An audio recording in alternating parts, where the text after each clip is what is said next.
ሰላም ከመይ ጸንሑ ክቡራት ተዓዘብቲ ንሎሚ ዘዳለናዮ እዋናዊ ዛዕባ ሒዝና ቀሪብና ኣሎና ምክትታልኩም ምዕድም በተምሃሮ ኮሌጅ ምህንድስና ማይ ነፍሒ ኣብ ምክንኻን ሓምለዋይ እተገልግል ምህዞ ፈርያ ብቴክኖሎጂ ተሓጊዝካ ዝኾነ ሓገዝ ናይ ሰራሕተኛታት ናይ ሓምለዋይ ቦታታት ብፍላይ ከዓ ንኣፍራይ ምህርቲ ዕምበባታት ንምስሳን ዘኽእል ምህዞ ብተምሃሮ ምህንድስና ከም ዝፈረየ ካብ ኣስመራ ዝወፀ ዜና ይሕብር። እዚ ክልተ ደቂ ኣንስትዮ ዝርከብኦም 6 ተምሃሮ ምህንድስና ኮሌጅ ማይ ነፍሒ ፈርያ ዘላ ምህዞ ናይ ሃገርና ኩነታት ኣየር ተቐያየር ምስ ምዃኑ ብበዝሒ ዓቕሚ ሰብ ተጠቂምካ ዝርከቡ ዘለዉ እቶታት ብዘመናዊ ቴክኖሎጂ ተሰኒኻ ብዘይ ዝኾነ ይኹን ሓገዝ ናይ ሰራሕተኛታት ብኣውቶማቲክ መሳርሒታት ንዘለዉ ሓምለዋይ ቦታታት ብፍላይ ከዓ ንኣፍራይ ምህርቲ ዕምበባታት ንምስሳን ከም እትኽእል ሓቢሮም ንሳቶም ወሲኾም እዛ ምህዞ ፍርያት ብሓገዝ ቴክኖሎጂ ናይ ፀሓይ ብርሃን ኣብ ኣድላይ ዝኾነ ግዘ ከም ዝርከብን ብሓፈሻ ኩነታት ኣየር ኣብ ግምት ብምእታው ዝተፈላለዩ ሰንሰራት ተጠቂምካ ዝተረጋግአ መጠን ሙቐትን ጠልን ንምፍጣር ኣብ ተደላይ እዋን ማይ ምርካብ ከም ዝከኣል ምግባር ከም እትኽእል ሓቢሮም እዛ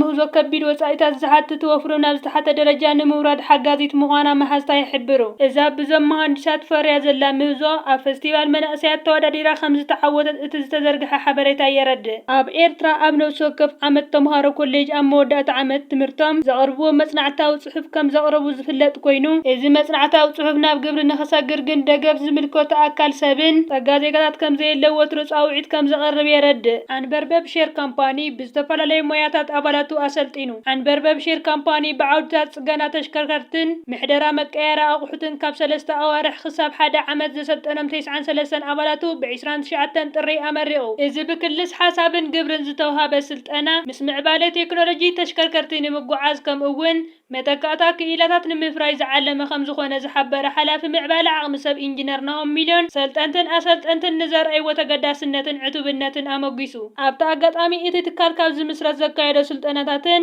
ኣብ ኣሰራርሓ ንዘምጽኦ ለውጥን ከምኡ እውን ኣብ ሞያዊ ብቕዓት ናይ ሰልጠንቲ ንዝገበሮ ኣበርክቶ ዘንጸባርቕ ብተንቀሳቓሲ ስእሊ ዝተሰነየ መግለጺ ቀሪቡ። ኣካያዲ ስራሕ አንበርበብ ሼር ካምፓኒ ኣቶ ግርማይ በረ ኣብ ዘስምዖ ቃል ተልእኾ ናይቲ ትካል ኣባላት ፍልጠቶምን ብቕዓቶምን ኣበሪኾም ምስ ምዕባለ ቴክኖሎጂ ተሳንዮም ክጓዓዙ ከምኡ እውን ነቲ ፍልጠት ናብ ሕብረተሰብ ንምትሕልላፍ ከም ዝኾነ ብምብራህ ኣብ መጻኢ እውን ከም ዝድፍኣሉ ገሊጹ ተመረቕቲ ብወገኖም ዝቐሰምዎ ፍልጠት ኣብ መዓልታዊ ስርሖም ዓብይ ሓገዝ ከም ዘለዎ ብምግላጽ ስለቲ ዝተረሓወሎም ዕድል ምስጋና ኣቕሪቦም ኣብ ህልው ኩነታት ኢትዮጵያ ብዝምልከት ቀታሊ ፍቕሪ ሰልፊ ብልጽግና ንውህቶ ገረባብቲ ምምናይን ምምንዛዕን ይቕጽል ኣሎ ዝበለ ሚኒስተር የማነ ገብረ መስቀል እዚ ድማ ብዘይ ኩታኻ ወለል ብዘይ ጠስምኻ ጸረር እዩ ነገሩ ክብል ገሊጽዎ ኣብ ዝሓለፈ ሰሙን ሰልፊ ብልጽግና እትለኣላው ተበጽሕነት ባሕርን ሰብኣዊ ጽልዋን ንምርካብ ዝበለ ጸገታትን ንብረት ጎረባብቲ ሃገራት ኣብ ምጥቃምን ኣብ ምምዝማዝን ከም ዝርከብ ዘርኢ ንጥፈታቱ ጽቡቕ ናይ ማሕበራዊ መራኸቢታትን ድራማታትን ጎስጓሳትን ብዛዕባ ታሪካዊ ህላውነት ታሪካዊ ስጋት ተደጋጋሚ ናይ ሓሶት ቃላት ምስ ተባዕ ምጉት ብዛዕባ ኣገዳሲ ተራ ኣብ ምውሓስ መብዛሕትኡ ግዜ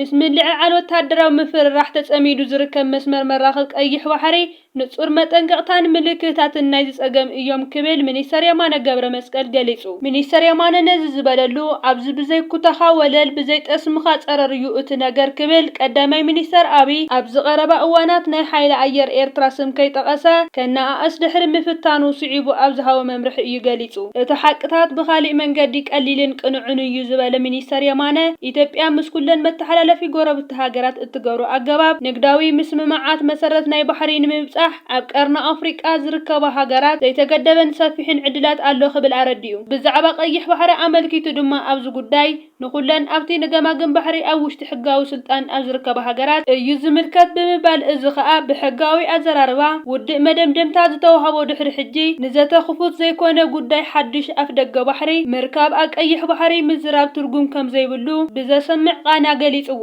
ኣብ መወዳእታ ሚኒስተር የማነ ብብዙሕ ሸነኽ ናይ ሰልፊ ብልጽግና ኣተሓሳስባን ከምኡ እውን ዘጸግም ኣቃውሞን ንምርካብ ዘደናግር እዩ ብምባል ኢትዮጵያ ኣብ ክንዲ ናይ ዘይልሙድ ስጉምቲ ሞያት ብምጥማትን ዘባዊ ምርግጋእን ምትሕብባርን ጎዳኢ ሳዕቤናት ዘለዋ ዘየድልን ክውገድ ዝኽእል ግጭታት ምልዕዓል ኣቓልቦ ትገብር ብቕኑዕ መንገዲ ዘባውን ኣህግራውን ምትሕብባር ምስጓም እትጥበብ እትጥቀመሉ እትኽእል ገዚፍ ውሽጣዊ ጸጋታት ውህብቶታት ከም ዘለዋ ብምጥቃስ ሃገር ናብ ዘለዋ ክሳብ ሕጂ ዘይተጠቀመትሉ ጸጋታት ከተተኩር ኣተሓሳሲቡ እንተኾነ ግን ብዝሕዝን መንገዲ እቲ ቐታሊ ፍቕሪ ሰልፊ ብልጽግና ውህብ ተጎረባብቱ ምምንዛዕን ምምናይን ይቕጽለሎ ዝበለ ሚኒስተር የማነ እዚ ድማ ብዘይ ኩታኻ ወለል ብዘይ ጠስምኻ ጸረር እዩ እቲ ነገር ክብል ገሊጽዎ ንስርዓት ብልጽግናን ምክልኻሉ ናይቲ ሃገርን ዘሰናብድ ዜና ተዘርጊሑ ይርከብ። ብመሰረት እዚ ሓበሬታ ስርዓት ብልጽግና ኣብ ምዕራብ ትግራይ ኣዋዲድዎ ዝጸንሐ መሳለጥያታት ድሮናትን ካልኦት ኣጽዋራትን ሓደጋ ወሪድዎ ሙሉእ ብሙሉእ ከም ዝተሃመኾን ከም ዝተቓጸለን እዩ